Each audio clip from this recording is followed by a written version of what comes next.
Hold You on. look crooked. I'm gonna adjust my pillow here and get comfortable. It's Friday Night Live with me, John Beaudin, Shannon Edwards.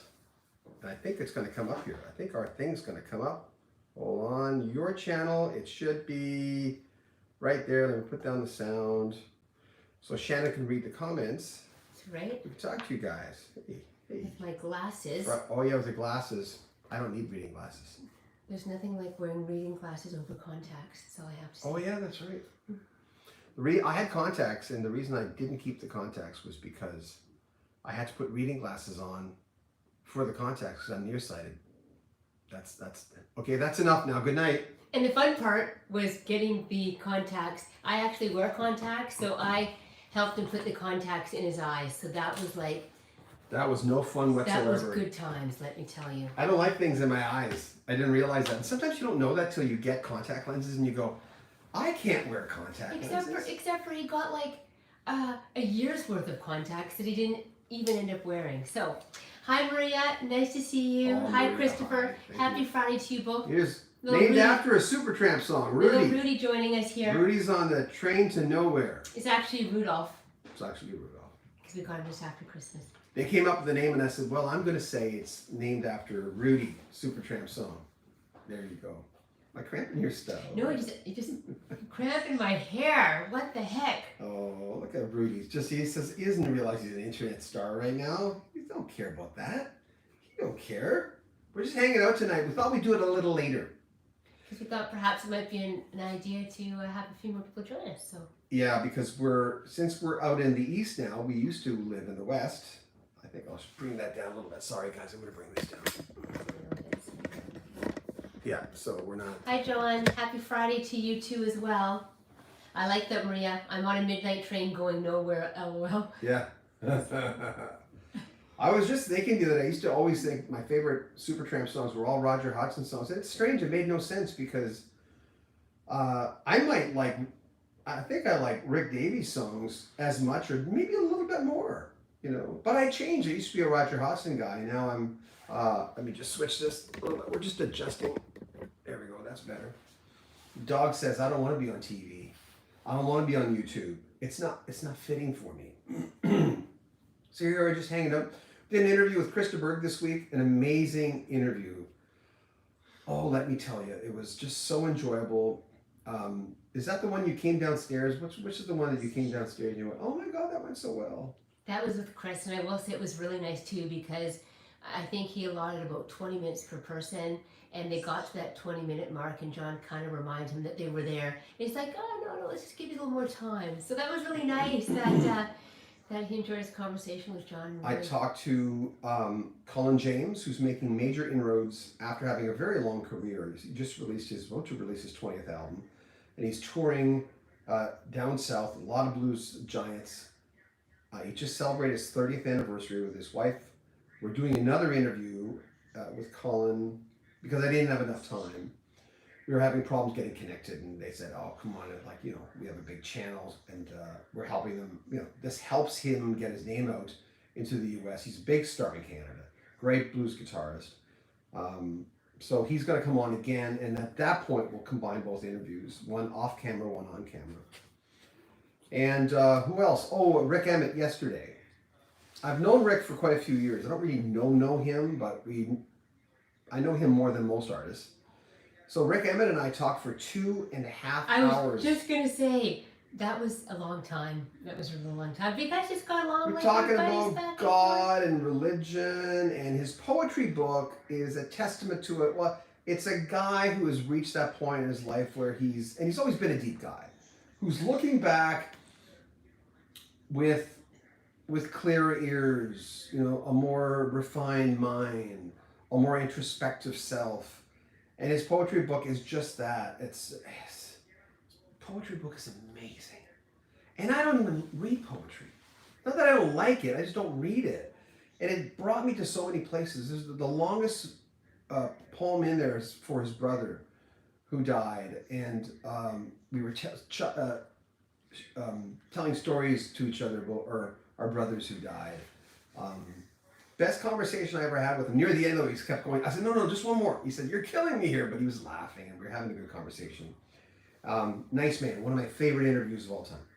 John says, did you see Randy Bachman is getting his old Gretsch guitar back after 45 years? They're going to do that show. They're going to, he's going to travel to do that show. And it's a lady, right? Meet the lady, and they're going to play together. What a great story, the fact that, and the lady, if it is a lady, who bought the guitar legitimately, said, listen, do you want your guitar back? So they're going to trade guitars. He has a guitar for her. Love the story. I'd love to talk to Randy again. I've talked to him twice. Great interview. Really nice man. Greg says, hi, Shannon and John. Good Friday to you both. Hi. And Dave says, did you hear that Robin McNamara passed away? He was 74. Song, Lay a Little Lemon on Me, 1970 hit. Yeah, no, I didn't know that. I'd heard that. It's not that we don't do obituaries anymore, like, tributes, I should call them. I find them hard to do. I think we do them a pretty good job, but I find it's going into someone's life when they just died. It's I don't know. It's double-edged sword. You know you're going to get hits. It's nice, you're going to get hits, but you're doing it on the back of someone dying. It has to be reported, though. I mean, we know that. We've done a lot of them on this channel, so we're going to get back to doing them. We just gotta have to be in the mindset. And I've said this before. Moving to New Brunswick in Moncton here, we're going through every little house, every little room of this house, and just figuring out, oh, we own this. This is our house. Oh, we have to get settled in. Shannon's getting funding for her daughter who's autistic, and the rigmarole of changing everything around. And I've got to be in a mindset where I've got to be good to do an obituary. I got to be there. Sorry, that's a long. I think it takes we were just talking about it yesterday, about 2 to 3 months to really rejig everything, finally be in your house and going, oh yeah, this is our house, and then really trying to kind of pick things up, because we haven't moved. Last house we moved was 16 and a half years ago. So for those who haven't moved in a long time, it's upheaval for everything, especially moving across the country. Last time we moved from Alberta. From BC, which would have been like we were in California, for Americans, to Montana. It would have been like that. So we moved from Alberta, BC in our case, to Alberta. So it's kind of like a California to Montana move. And it's the state beside it, right? And, not the state beside it, because California's further down. But it'd be like a Washington, Montana move. That's what I guess. For us, Shannon looked at me and she said, our daughter needs funding, she needs counseling, she needs therapy, she needs a lot of stuff, and there's nothing here. So we moved. I was working at a great radio station, and she said, we need to move. And the radio station said, no, you're number one in your slot. We're going to keep you. You can do it on the internet. And then Alberta was great for us, especially for Danica. And then we wanted to come a little further east to be closer to John's family. And although not quite as much resources for Danica, but she's a little bit older now, so we've kind of refined a lot of what she needs and kind of programs we'd like to see moving forward. So Shannon has family in BC, and my older kids are on Vancouver Island in BC. So we plan on, not this winter, but next winter, spending time, because it's cold here and BC's wet, but it's, I didn't notice the rain in Vancouver. We met in Vancouver until maybe 7 years. I mean, I know it was there, but it didn't really bother me. And by the 7th year, or the 7th winter, where it rains a lot instead of snows, I kind of went, this is starting to get to me a little bit. But I miss Vancouver. She wouldn't move back to Vancouver, but I would move back to Vancouver in a second, even though it's incredibly expensive. Even too expensive for us right now. Spacey says, hi, missed you guys last week. Friday night is not great for me, but I'm here until dinner. We will take it. Thank you. Randy says, found out this week that Leonard Scalar was in the Doors. He played with the surviving members. Leland Scalar was in the Doors. He played with the surviving members' first album after Jim's death. Never knew this. Lee himself told me on his YouTube site. I never knew that either. We like I said before, we tried to get Leland Lee twice. I emailed him, and I emailed him on his site. I emailed him on Messenger, because we're friends on Facebook, but never got anything. I should try again. I mean, he was probably too busy. It's not like, I doubt if he was ignoring me, because he's always been very nice. So Gary says, hi all from Tennessee. Gary. Hi. No Paint Lorraine says, bless you two for putting your heart and soul into this channel. Is there any really No Paint Lorraine? No Paint Lorraine, one. Oh, right on. I like that. Christopher says, you a Canucks fan? Never was. Oh. And when I was in Calgary, I was never a Flames fan. But when I lived in Edmonton in the 80s. So it was the heyday of the Oilers. And Grant Fuhrer, their goalie, used to do a show on our station. So he'd come in, and he was a very uncomplicated man. He was just a very no-nonsense kind of guy. Just an incredibly friendly man. Just, I told him I was a goalie, and he asked me what kind of equipment I had, and I told him I still had it, and told him I had a Fiber Sport Jacques Plante mask, that when Jacques Plante manufactured, and he was really interested. He was a really decent guy. Hello, good evening from Sear. Hi. I don't know if I always pronounce these Where? names the right. Sear. I don't know where. Good evening. Okay. Greetings from Rick from Ohio. Curious to get your take. Which former Yardbirds guitarist has had the better career? Jimmy Page, Jeff Beck, or Eric Clapton? Well, Jeff Beck's, Joe Lunchbucket and Evelyn Everybody might know Blow by Blow from Jeff Beck, because that's one of the ones that everyone talks about. It's like a Cone concert from, what's the guy's name? He retired, he had a stroke or whatever. It'll come to me. The jazz guy. There's certain albums that people have where they stand out whether you know the genre or not. But he's not as well known as the other ones. Clapton's really, really well known because he's had multiple points of career things going on. I remember when he started releasing the real pop stuff like a few years ago. But to me, it's always Jimmy Page. Cough hiccup. What 80s metal hair band would you see again? Would you like to see or see again when they were at their peak? What about you? I would like to, 80s if you guys ask a question, I would like you to answer it as well. Say for me, because that's kind of cool, because we'd like to know what you think too. Shannon, did you go see it? Didn't you serve Rat? I think you served. No, it was Slayer. Slayer? Yeah, that's who I served. Oh, okay. But I did see some back in the 80s. I saw like Platinum Blonde. Oh my gosh. Canadian, yeah. That's taken me way back. I don't know if they did anything in the U.S. They were a cool band. But 80s? I didn't see a hair band. I wasn't a hair band fan. What did you call it? Crotch rock.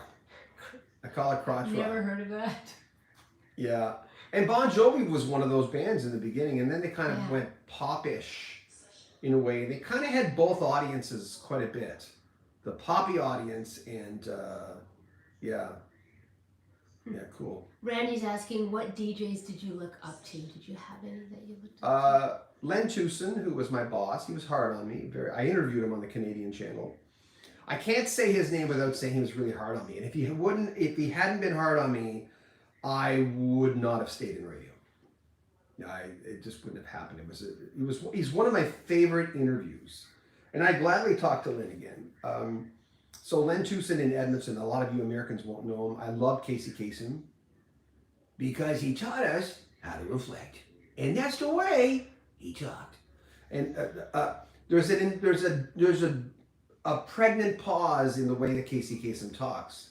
Gary Owens had that over the top, a little bit more over the top. But a lot of people would say Casey was like that. Rick Dees a little bit. It was a guy on the East Coast, I think in Albany or Buffalo, New York-ish, Shotgun Johnny Ringo. Not Howard Stern, because I'd kind of found my groove by the time Howard Stern came. There's probably a whole bunch of other ones that I can't think of. Hike with Mike says, hey folks. Hi. May the Lord be with you.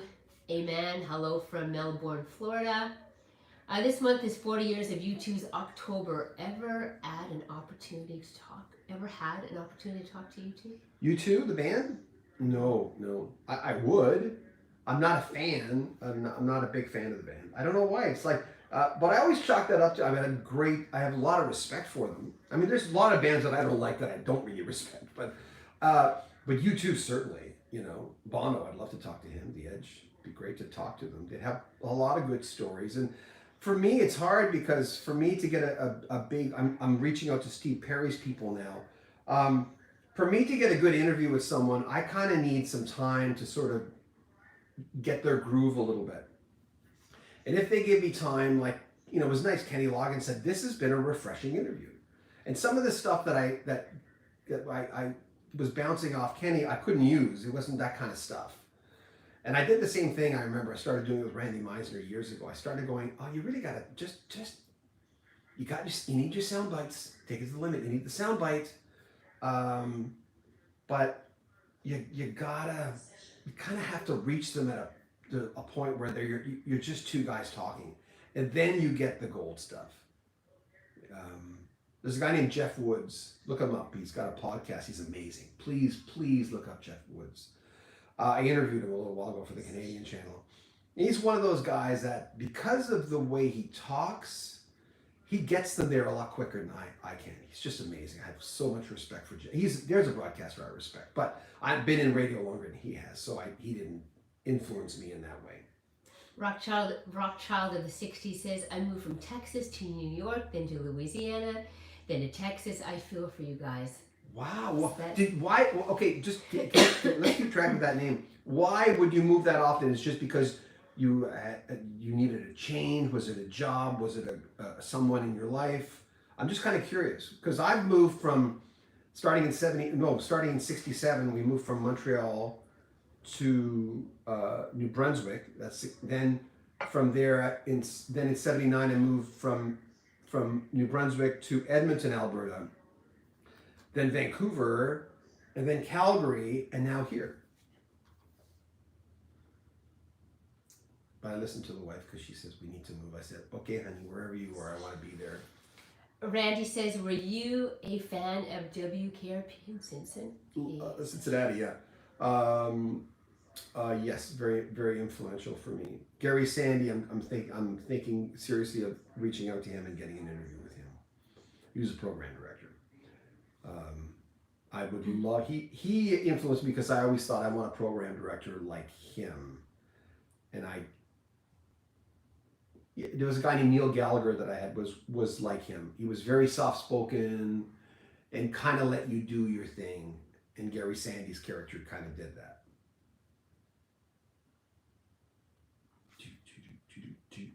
My Hike with Mike says, question. Hike with Mike. Do you think when Steve Clark died, the heart and soul of Def Leppard died?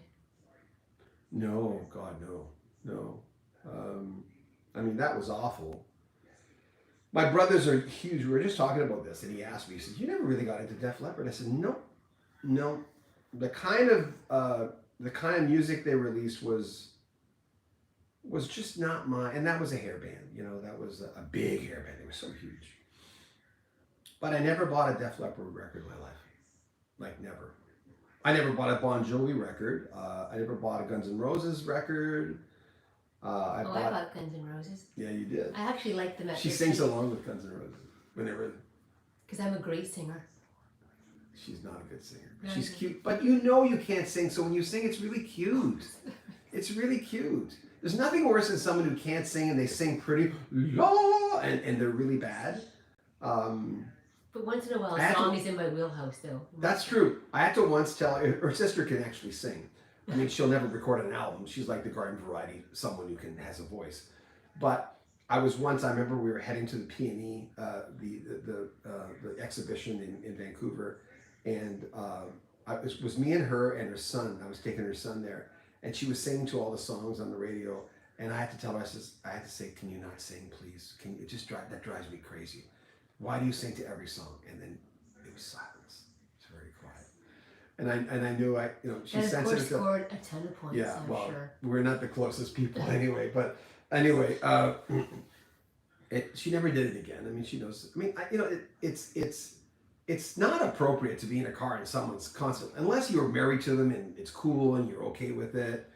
Like I was in a department store the other day and the guy started singing just in his head. He just started singing to a song that wasn't playing on the intercom. And Chase looked at me and he says, oh, I know you hate that. I'm going, shut up. Blaze said, Brother John. Hey. How about the real Don Steele from LA? Oh yeah, yeah. Just reading headlines, stories about him a little while ago. I wasn't familiar with a lot of people in LA. Not really. Rick Dees because it was Rick Dees, and there was a few other ones because Casey was in LA, but no, I wasn't. I didn't have access to it. I think that's a big thing. And the only things in LA that I would tape, I get people to tape my LA friends was the Wave in LA, because back then I started a NAC New Adult Contemporary format around the same time they did. I started that in Edmonton. Most successful thing, well, my show now gets better ratings, but at that time, well, I'm most proud of that show than anything else I've ever done in radio, because I started talking just like this. Hey, how's it going tonight? Hope you're doing okay. Got some music, stressless music tonight. Christopher 628 asks, is Mickey Thomas still a possibility to interview? Yes, I have his cell phone number in my but I when I think of Mickey Thomas, I think of Mickey Thomas on Friday night. And the worst thing you could do is contact a musician on Friday night, because they're probably doing gigs on the weekend. So I will remind myself on Tuesday to get a hold of Mickey Thomas. And another number I got, his phone number is Jason Chef. I will get that done. I've talked, we've got interviews with every tenor in Chicago except, I got Peter Cetera. It's not my interview, but I own it. I was given the interview. Except Jason, and I gotta get Jason. I love Jason Chef. I talk to his brother all the time on Facebook. We've got Tommy McBride. Tommy? I don't know his number. Bob McBride's brother from Lighthouse, the lead singer of Lighthouse, who played with Krista Berg. Before the Krista Berg interview, he said, hey, ask Chris this, and Chris was really happy to hear about him. So, hey, your brother's on. Hey, Charles. Hey, Charles. He's just commenting that AC/DC was one of his favorite concerts. I would love to see that Charles again. has seen some really good shows here in Moncton. Charles, didn't you see something in I don't know if you've gone to Nova Scotia. I have the coolest brother around. I really love my little brother, who's actually my big brother because he's taller than me. He's good. He's a good man. You don't always have connections with people in your family that are great connections, but I really care about my brother. He's a good guy. I wish my older brother was here. We could have caught up for lost time, but we lost him quite a few years ago. Andrew, this is Charles. Charles, you the man. You know it. And Biss, love your channel and watch it all the time. He lives in New York, and I just saw a Dopapod last night, and they were amazing. What's your thoughts on Where's that jam written? bands? Dopapod. Dopapod? I never even heard of those people. I don't know who that is. Everyone's always asking me to talk to more fringy artists. Sometimes the people who are nominated for the Rock and Roll Hall of Fame are not necessarily A groups, right? They're influential groups that helped other people.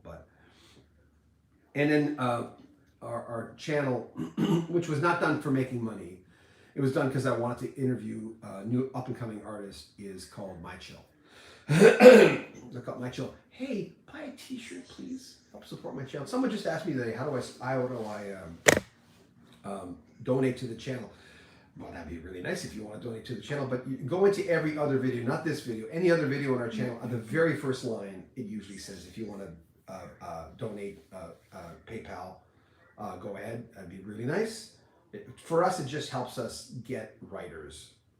That's the biggest thing, of people helping us write more top 5 albums of '76. And for me to write, and I started as a writer when it came to doing all this, I have to really change my mindset. It's hard for me. I either write for a week and then go back to doing something else. So it's easier for me to. Jason Close, our writer, and Shannon writes for us now too. That's the biggest thing we need. Chase handles a lot of what we do, but we're always looking to expand because we've got to soundproof this room now, and it's just, oh my God, it's just. Cough Hiccup says, my wife was a huge fan of Hamilton, Joe Frank and Reynolds. Yes. Did you ever get any interviews with them? No. Fall in love with you. I know that's it. Oh, what? John can't sing either? What? What? See the similarities here? Chris Hurley, who is your favorite hired gun drummer? Oh, hired gun. Simon Phillips is my favorite drummer of all time, and he's kind of Hal Blaine would be one. Steve Gadd. I interviewed Steve Gadd. It was a very bad interview, not because of Steve. I don't think I was ready for Steve Gadd. I don't think I prepared enough because we were talking about the Gaddabouts, and I thought Edie Brickell would be on there because she was their singer for that album, and all of a sudden she wasn't there, and I'm going, oh, okay. I had a lot of Edie Brickell questions, and and listen, I've known who Steve Gadd was for years because of even going back to 50 Ways to Leave Your Lover, and I had that album, Still Crazy After All These Years, Paul Simon, and I knew about the Steely Dan stuff, and I just wasn't prepared, and that's rare for me because I'm a research pig. So I don't think that interview will ever see. I asked him, Steve, what do people ask you about the most? Ricky Lee Jones, that Steely Dan solo, 50 Ways, and that was the extent of my fault. I'm guiding the interview. It's not his fault. He doesn't talk a lot always in interviews, but my fault. I heard Nigel Olsson, Elton John's longtime drummers like that. He's not, you got to dig it out of him a little bit. I'd love to talk to Nigel. I should actually try. Randy says, have you ever had a situation like WKRP in Cincinnati where they throw frozen or live turkeys out of a helicopter?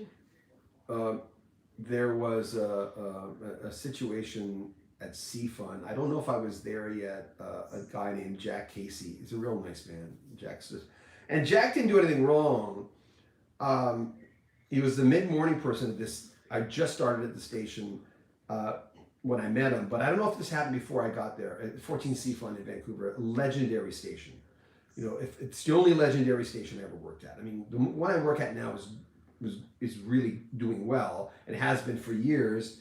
And goes off and on number one, but Jack was doing a live broadcast, and I'm picking up, and he goes down to this little girl, and they're like they've got baby chickens there or something. Someone will correct me and the little girl he says, oh, would you like the little baby chickens? And she says something like, or are they going to kill the little baby chickens? And he said something like, well, you like eating chicken, don't you? Or something. He just got caught in it can happen to anyone. I mean, I had a kid once, I was at a Bernard Calabo. Remember in Calgary, the first remote I had? Sure do. And I was really nervous, and I hadn't done a remote in a while, probably a year.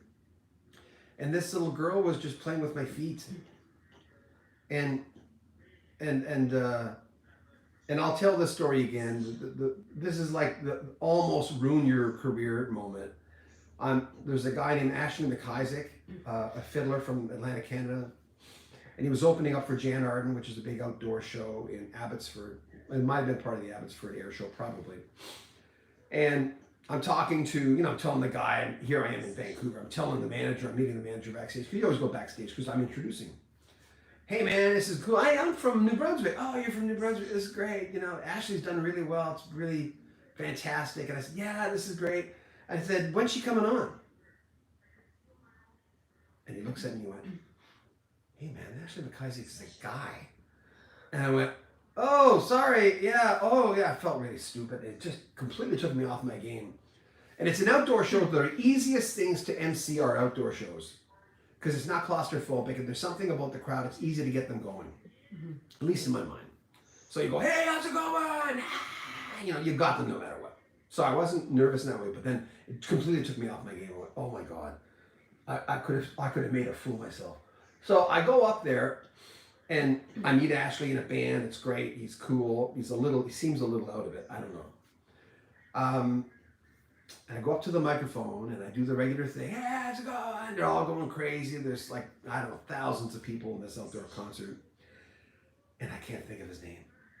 I'm out there and I'm stalling for time and I've got to say, I was ready to say, here they are. I thought, what do I say? I can't think of his name. Then finally I go, I'm going to do it. I'm going to do it. It's going to come out of my mouth. And it does. And they go on and I told my kids the story. They said, wow, you were great, man. You were getting the crowd. I said, that's because I kept going, and the band probably kept going. Why doesn't he just put us on? So finally, And you clicked into autopilot. it just happened. And then Jan Arden, I went backstage and I told Jan Arden the story because she was a headlining act, and she says, "What the hell? You thought actually? I thought you were from Maritimes." I go, no. There's many moments like that. Peter, hi John. Regarding your Hi. recent Mike Levine interview, you asked about a hidden gem of an Ottawa artist, James Leroy, which led me to their appearance on the Keith Hampshire show. Are you familiar?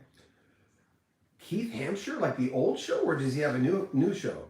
Daytime, nighttime. Remember that song? Does Keith Hampshire have a new show? I'd love to talk to Keith. I'm swaying, I know, a little bit, but just let me know if Keith has a new show. Daniel Co says, have you read Dave Grohl's new book, The Storyteller? No. If so, what do you think of it? No, I haven't. I don't think I'll read it. I don't. The only books I read for rock and roll is if I'm interviewing the person, and I try to read everything. And I remember when who was it? It was a book I read from rock and roll a couple of years ago, and I mentioned in the I didn't mention to the person, but Kathy Valentine, Go-Go's. And I didn't mention it to her, but I said when I was reading it, I said at the time I only had a chance to read half the book. But you know what? I had 10 interviews that week, and someone gave me hell going, "Oh, good, you do it." I'm going, the interview went really well. I got everything I needed from that interview. Thank you. When we went back to the Keith New Hampshire show, Keith Hampshire. yeah, Keith Hampshire, Peter said it was old CBC, 1973, 74-ish. I should look that up. Thank you. Keith Hampshire, I don't know if I'm friends with him or I might be, but he's on Facebook, and he's one of those people that I'd like to interview because we're doing probably a 20-part thing we were going to do it in January, but we don't have enough time, probably in March, of the history of Canadian music on Rock History Canada. From Fraser, hey guys, hope you're both well. Loving the Joseph Williams interview. What's your thoughts on the track a track 1,000 Years from the Seventh One album? That track that got me into Toto. Hold on a second. I just got this on vinyl. Wow, right, just the first one he picked up. It was just right in front. It was right there. I picked it up right away. It's the remastered one. I was a little angry when I looked in the back of this, and I didn't notice it right away that Steve Porcaro wasn't there. He's on the album, but he stopped being like a full-time member of the band. I like 1,000 Years and what's the one? Oh yeah, These Chains. Those two songs back to back, and I mentioned this in the last podcast. There's something about those two songs together that I feel fit together so well. The seventh one, unless you look at the bonus track, the seventh one, which is, I don't even know why that even saw the light of day. But this is one of my top 3 albums of all time. I've said this before, you've heard me say it a million times. It's this, Mad Men Across the Water, which is not purple but blue, and Small Creeps Day by Mike Rutherford. They're my 3 favorite albums of all time. Hike with I Mike. love the song. Oh, sorry to interrupt. That's okay. Hike with Mike asks, question, what do you think of the movie Almost Famous? Loved it. Unfortunately, what's her name? Goldie Hawn's daughter? I don't know what it is about her. I had problems watching her. Kate Hudson, but she was good in that movie. You know, but I think it's more after that movie. Some of the characters she played. I've never been a fan of hers, but she was good in that movie. She was good. And you know what? It's such an amazing story, you know? I love that journey because it literally was a journey. They were on the bus. The groupies, something that I'd seen being backstage. In the beginning of my career, I thought they were just fans. And I knew there were groupies, but for whatever reason, and I'm not going to mention the bands, I'd see them there. Oh, you'll believe some of the stories I've heard about guys with their, I'd go, wait a minute, that's not their wife. But you know, when in Rome, it's when in rock and roll. And that's one thing that you just, even if I wrote a book, I wouldn't talk about that stuff.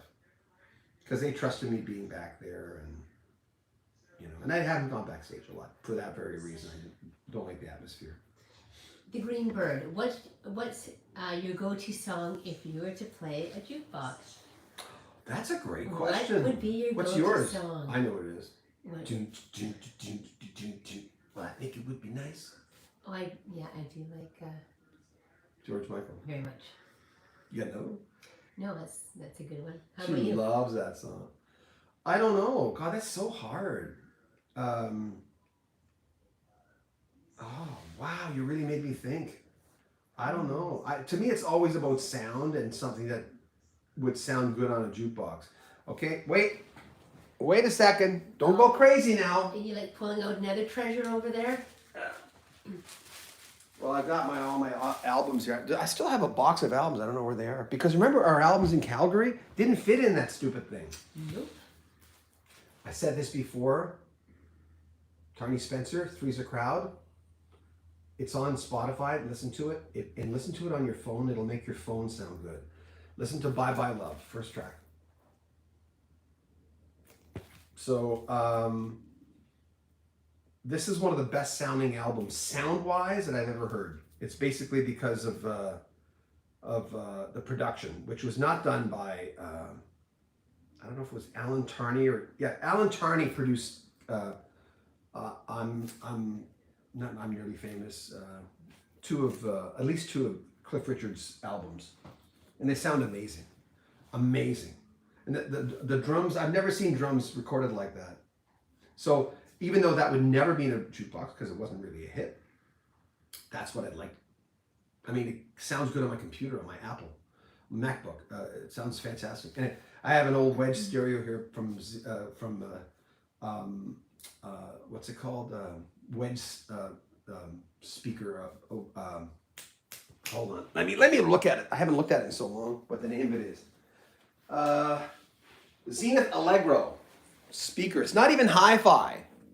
It's It's stereo, but it sounds good coming out of there. That was a long answer. Okay, Getty says, Is it Geddy Lee? Nope. Mm-hmm. Says Zach Starkey is a fantastic pinch hit drummer for the Who. Better fit than Kenny Jones, who was great with small faces /faces. He's better fit. Chase and I, who's the drummer in the family, who has this big, beautiful kid over here, which you see in the background of my interviews. We were watching Zach play, and he kind of looks like his dad. But I just love the way he plays. Strong drummer. I was surprised with Kenny Jones being the choice. But I saw him, I didn't see him in concert. I saw that final show in Toronto, Maple Leaf Gardens, and I remember going, well, he's doing the job. Randy says, hey, great interview with John Hall. Did you know that his father's camera was used on the moon landing? No, I didn't know that. No. Wow. That's a good little piece of trivia. Wait a minute, he might have told me that the first interview. They have Orleans has a Christmas album coming out, and John doesn't give me the hits, other artists would, but John is just such an interesting man. You just don't care. You're going, I could just talk to John Hall for hours. And he really makes an effort. And I was surprised though that he didn't become really close with Linda Ronstadt. That's why I did that headline with that, because I think everyone thought, with that whole crowd, the Eagles and Andrew Gold, and they're all really, really close to each other. They did shows together and raised money together and did political things together, I guess. But it doesn't mean that John Hall and Linda Ronstadt are best friends. I was just surprised. I went, what? Scooby-Doo.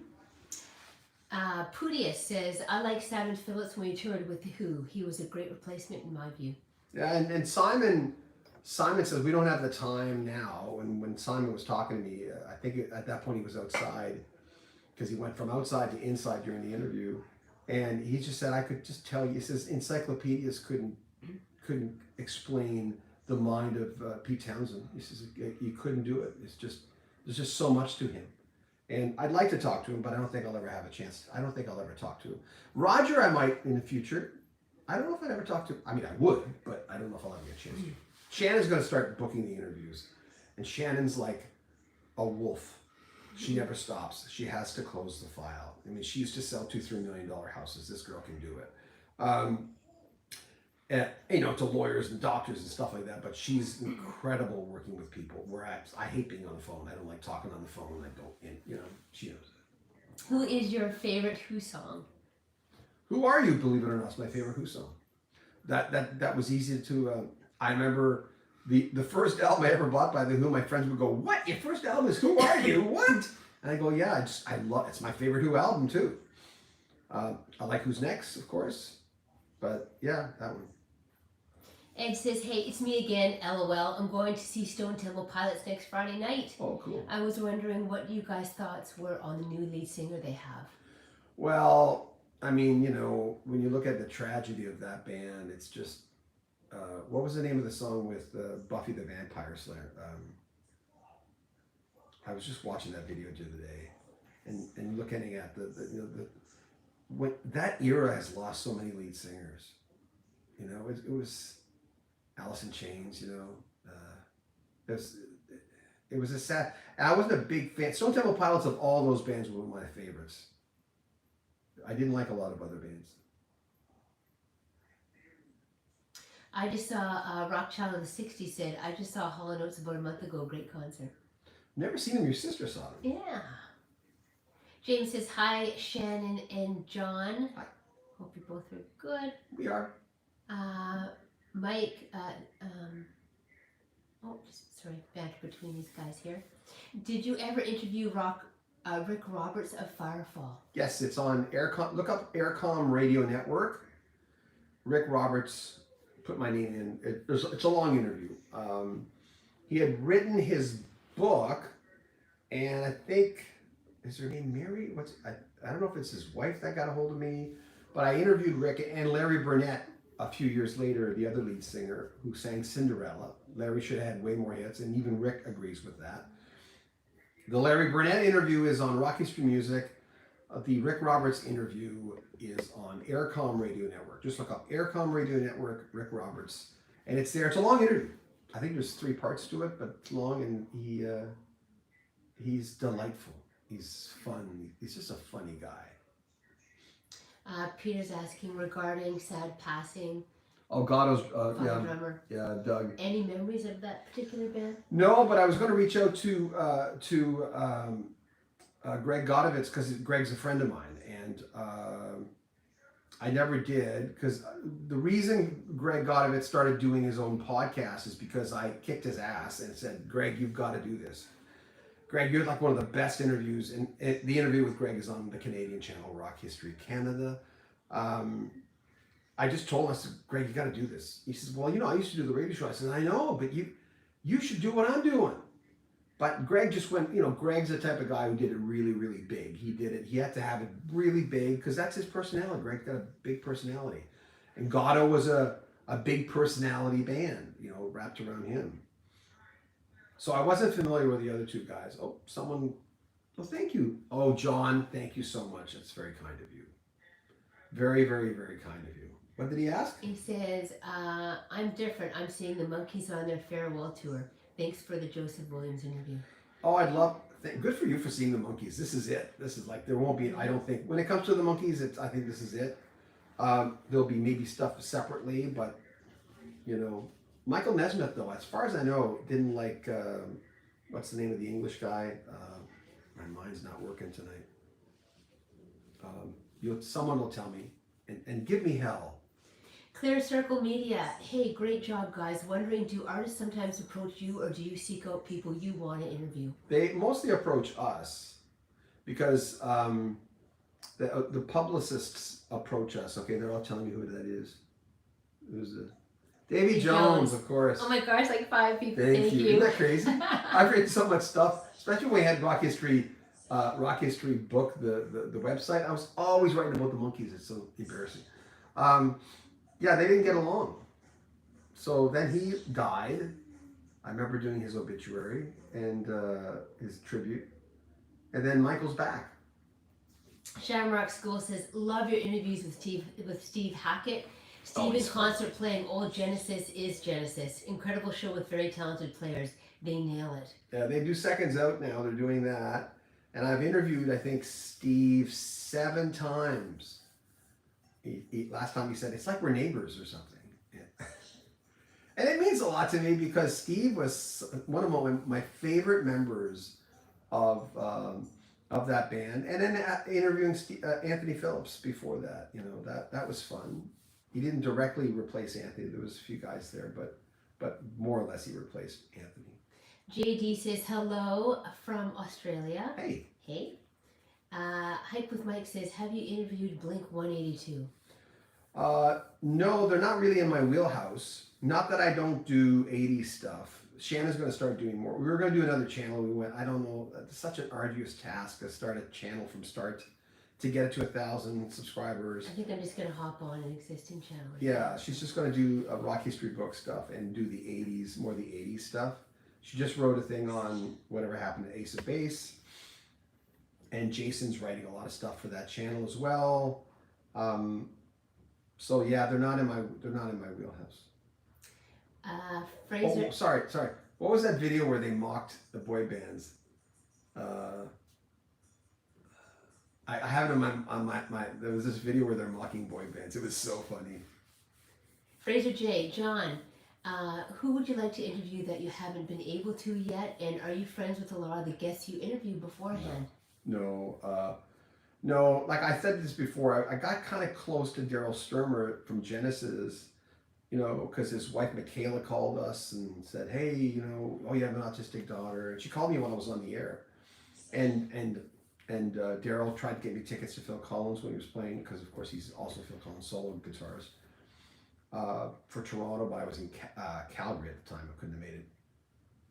And then I kind of lost touch with him. But Greg Godovitz, a little bit. John Zeka, who works with Bobby Kimball a little bit. Got to know the Toto guys quite a bit. You get to be on a first name basis with some people. But for the most part, you don't really know them. I mean, I know a lot of DJs who claim, oh yeah, my buddy, this and that. I'd always correct them going, that's kind of debatable whether they're your buddies or not. But you do now and then. And a few I'm not going to mention. So I'm not. I don't think they want me to mention. What is your favorite song from the 70s? Pull it out of the trunk there. Oh God, I don't know. That's an impossible to answer. Give one that you... Well, I think that one of the most, Carry On Wayward Son by Kansas and Bohemian Rhapsody by Queen, not that they were my A-list, I bought them both, but there was just something unfreaking believable about those songs. Goodbye Eldrick Road by Elton John, that's just an unbelievable song. That's a stop in your tracks kind of tune. And anything from Zeppelin 4, my God. There's just so many. And remember, when you ask me the question, you can tell us what your version of that is. But Randy says, I already know the answer, but I have to ask. I ask this every time you're on. Remember My Name, David Crosby. Have you watched it? No, not yet. I haven't though, but I haven't watched it yet. I gotta watch it.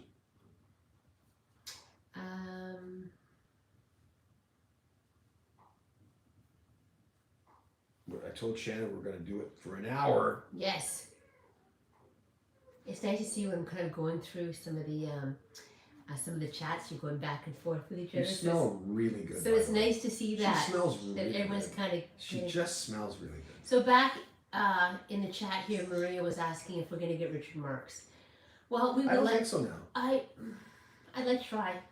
When his book came out, I can't remember if I did it. I was thinking about that last time I talked. I said I didn't. Did I? I don't remember. There are days where I just go on the computer and I'll just email a whole bunch of people. Now, it's most of the time we have publicists that we deal with that know that we're good and we have good hits on our channel. And every time Steve Hackett does something, for instance, they get a hold of me every time. I'm on the A-list for that. And there's people when I re-interview people, Mark Ferner, Mark's always available. He said, anytime, man, that's good.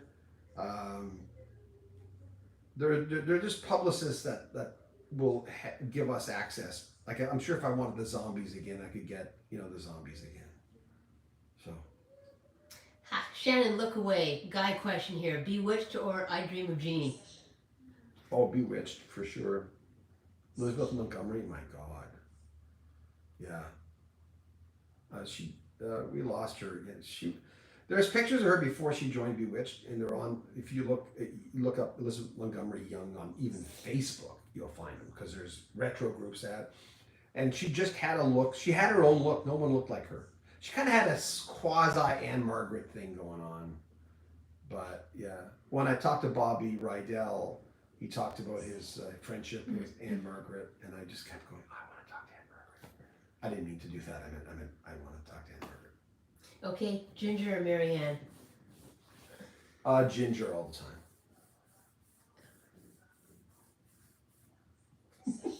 I'm sure. I thought Marianne was... No. But I interviewed Joyce DeWitt once in person, just after John Ritter died, and she was doing a stage play in our city, and I was told, I've said this story before, I was told, don't mention John Ritter, it'll make her cry. And I'm thinking, I'm not going to mention John Ritter. Oh my God, it's the pink elephant question. So I got on there and I waited a little bit because I asked her, I said, how long do we have? And she told me, probably 5 minutes because it's live radio. And I went, yeah, I interviewed Joyce DeWitt, so it's my show, I can stretch it out. It's the afternoon show. And of course I mentioned John DeWitt, and it made her cry, and I apologized to her after, and she said, that's okay. She gave me a big hug. And I told her, you're always my favorite. She said, yeah, I can kind of tell you. No, won't say that. No, she didn't say that. I said, you were always my favorite. She said, thank you. Any thoughts on Brian Jones and his death? Well, the conspiracy part of, I don't know. A lot of people say he was murdered, but Rick Emmett and I talked about ghost stories and some of the myth stories and some religions, and he's a non-believer of any of that stuff. I told him some things that happened to me. I don't know if they'll see the light of day. Chase decides it usually, but he said coincidence. So I'm not a big conspiracy guy. Have friends, especially in the world we live in now, have turned into major conspiracy people. And I've had to back away from some people because and I'm not saying you believe in that at all, sorry, but he died. He had a troubled life. I always say, give me some, it's like the Paul is dead thing. I just go, oh my God, stop it. Shamrock School says I teach children with autism, and in the background I play the Moody Blues 1970 material. Oh. It seems to calm them very much. Lots of fun. They were spiritual dudes, especially in the 70s. And that stuff was amazing. I'm trying to get John Lodge right now, but we're not sure. It'd be nice to get Justin Hayward, but we're trying to get John Lodge, so that'd be great. Fraser, do you guys record your own music ever, if just for fun? You mean as musicians? I'm a drummer, and Shannon's a really good singer. You get the best. Nothing can save me. No. But thanks for asking. But if I came back and I had to relive it all over again, would I come and sing? Maybe. Yeah? A backup singer. Yes, a backup singer. I would come back. Backup for who? I don't know. Just a big band. Sometimes Shannon will start laughing, and I'll always say, "Oh, okay, we lost her. She's gone." She'll laugh. About once a month. Oh my God! Once a month, twice a week, at least. Have you ever interviewed the members of Supertramp? You're moving the camera with your cute little feet there. John Helliwell, and we have an interview with Doogie Thompson, Ben C. Benberg, and who else? So I interviewed Johnny, but the only one I did, I owned them because Steve Burgess gave me his interviews, but the only one I did was John Helliwell, the master of ceremonies and the sax man. One of my favorite interviews of all time. And it's nice because he looked me up the night before. He says, I've been researching you, John Beaudin. He told me I do good work, which meant a lot to me. So, Randy says, Shannon, what do you like to sing? Well, usually things are in my Pet Shop Boys. Usually things are in my range.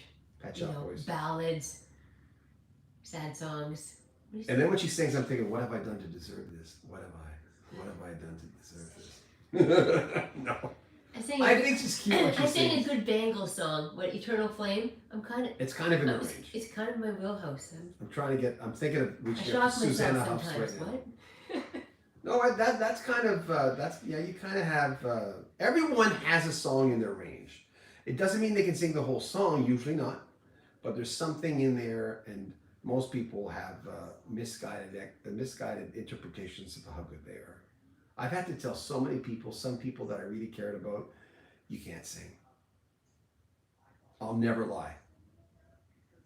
Never lie. Well, I'm never misguided there. Cause... I sound like Dr. Earl. JD, can either of you play the guitar and sing? I used to play the guitar. I took guitar lessons when I was younger. And as you know, I don't sing, right? That's my guitar over here. And it's been there for a long time. No. And do you play the guitar? No, well, I started trying to learn. In the late 80s, a musician lent me a keyboard, and I learned to play Misty Mountain Hop, the beginning of it, and then I got tired. I'm on, this is too much doing it on there. I thought this is just too much work. From Ermine, would you two ever do a rock cruise? Yeah, I taped that show, Mighty Cruise Ships, I think it's called, on one of the Discovery channels or something. And I taped that. My brother wants to go on one of those river cruises, Charles. That's not quite my thing. I'd go on a big cruise. It's just, hopefully, we'll live in a normal world in a few years. James says, any chance of a James Taylor interview? I was just talking to his a person who works for his management company. He's represented by the same people that represent Colin James. So I could look into it. I don't know if I could get it. I wrote a really pleasant review. I don't do reviews anymore, on one of our channels about James Taylor's last album. And I prefaced everything by saying, I wonder if James Taylor asks for directions. I'll never forget that. And I had a point to that, which I forget. I think it was convoluted, which is why I don't do reviews anymore. I used to write reviews professionally. I used to get paid to write reviews, but I haven't done it for a while. Randy says, have you ever interviewed John Sebastian? Welcome back. No, Love and Spoonful. I'd like to. I should reach out to him. Probably could get him. He's a really good interview. And Stephen Bishop's another one. They kind of look alike, actually, that I should reach out to, because I love Stephen Bishop's stuff. Fraser says, loving the Pearl drum kit. Thanks. Just got that from his grandpa. But it's so loud that we're gonna have to put. It's so loud. We're actually gonna build a box around him. Yeah, right. We're gonna have to put a sliding door right there, because we figured out, like, we had our basement in our other house had a door, but this house is so sealed so well that we know at this point we're going to have to put, those nice sliding doors. They're expensive, to baffle the sound, because it's just so loud in this house. I know we can use insulation and sound baffling stuff, and there you are. This all comes after the painting, of course. Okay. Gotta say goodbye to the burgundy walls. Yeah, we're gonna say goodbye. We're like white on white. Oh, look at what time it is. Yeah, exactly. You need to get an electric drum set and play with headphones. No, he wants the $8,000 kit. We don't have the money for that. That's too expensive. He used to have an electric kit that was like $4,000, and it lasted a few years. And he did a lot of his drumming. He's getting back to drumming very seriously now, and he certainly has the skills. And there's a drummer that does these little fills he'll do, and then he expects people around the world to sort of try them. And Chase can do them all. And he I don't know what the guy's name is. And Chase, what's the guy's name that posts those drumming videos? What? Who's the guy that tagged you when you did his drum fills? Monday Grooves? I'm trying to think of his first name. Hold on. Is it Monday Grooves? is at Monday Grooves. Yeah, his name's Joss Nickel, I think. Joss Nickel and his channel is Yoss Nickel. Yoss. Okay, Monday Grooves. Anyway, he's retweeted or what is he on Instagram? Yeah. Instagram. So he encourages Chase a lot. And Chase 17 never stopped drumming, but kind of lost that will to drum multiple hours, and now we want to put a gate there so that it's so loud because there's a staircase right up there, and there's no door, and our last house had a door, so it's crazy. Fraser says, Shannon, you don't need to be able to sing with today's technology, huh? Yeah, that's really, good. Right? Remember that famous what was Demi Lovato on where the guy told her that Simon Cowell, one of Simon Cowell's show, and he looked at her, he said, at least I don't use auto-tune like you. And she's famous for using auto-tune, but she's not alone. There's so many people. Demi's a little out there with her Christopher comments about says, stuff. thank you both as always for your time. James says, good night. Hope tomorrow finds life loving you. Aw, thank you. Remember, wear your Rock History Music t-shirt and send us a picture. We'll put it in the, we're doing another one for the, we have got a few new people wearing t-shirts. It's in the description of every one of our videos, not this one, but just click on, you can, find it. But our Rock History book, a lot of people like the Rock History book one. I like this one the best. So, thank you. We'll see you next Friday. We're going to try to come on later and later since we're out in the East. It's a little early for people in the West. It is. But thank you. Thanks Thank a lot you for so much. supporting us. We appreciate that. Bye.